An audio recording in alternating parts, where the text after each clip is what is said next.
આ કાયમી એટલા આવતા હશે ને અહીંયા? હા કાયમી હો. શિયાળો જેમ વધારે ઠંડી હોય ને એમાં વધારે આવે એમ. ઠંડીના પ્રમાણમાં વધારે આવે એમ? હા. બધી જાતના પક્ષી આવતા હશે ને? હા બધી જાતના પક્ષી વધારે. આ વ્હાઈટ પક્ષી છે એ વધારે આવે. બરોબર. એ વિદેશના પક્ષી છે. આ વ્હાઈટ રે? હા. અહીંયા જોવા જડે જ શિયાળામાં આવી જ જાય અહીંયા. બરોબર. આ વધારે વ્હાઈટ જ છે આમાં? હા. ઓલા તો ઓછા જ દેખાય છે. હા વ્હાઈટ જ છે વધારે. બધાય મિક્સમાં. હજી સેજ બપોર જેવું થવા આવ્યું એટલે થોડાક ઓછા છે. સવારના પોરમાં તો બહુ વધારે હોય. હે? હા. આમાં જો આ ઝાડવામાં જો બોલે પક્ષી. આમાં ખાવા આવતા છે ને ફળ. હા.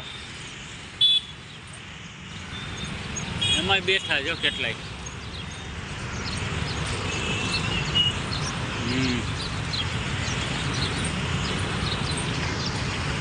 આ બધા વિદેશી પક્ષી કા? હા જો ઉઈડા બધાય. બધાય ઉઈડા જો.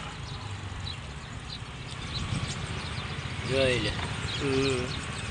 ઘણા માણસો રોજ આવતા હોય નાખવા ચણ. હા એ તો નાખે ને. તમે આજે નાખ્યું ને એવી રીતે.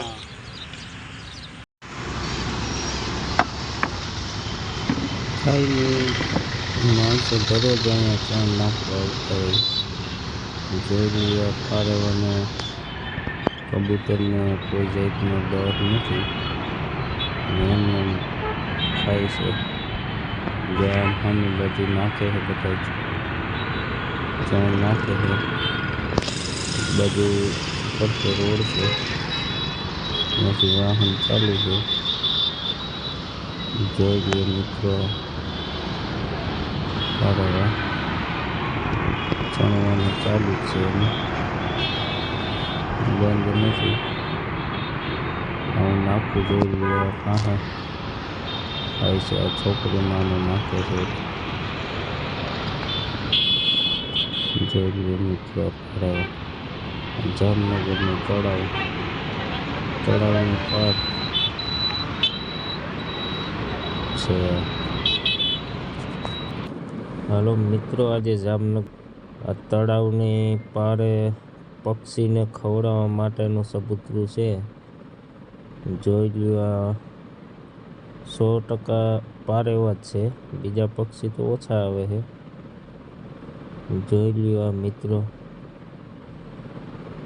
આ સબૂતરું છે નાનું પક્ષીને ખવડાવવા માટે.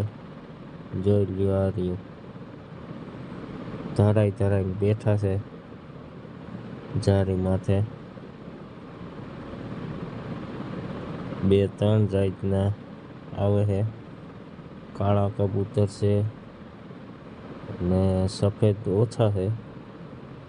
બીજા વિદેશી પક્ષી બતાવું તમને. એ અંદર છે, પાણીની અંદર.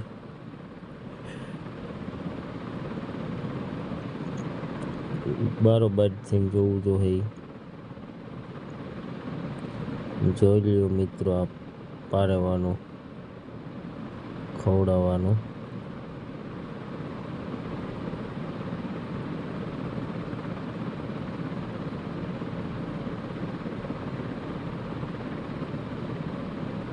એમાં 50% પક્ષી વિદેશના છે.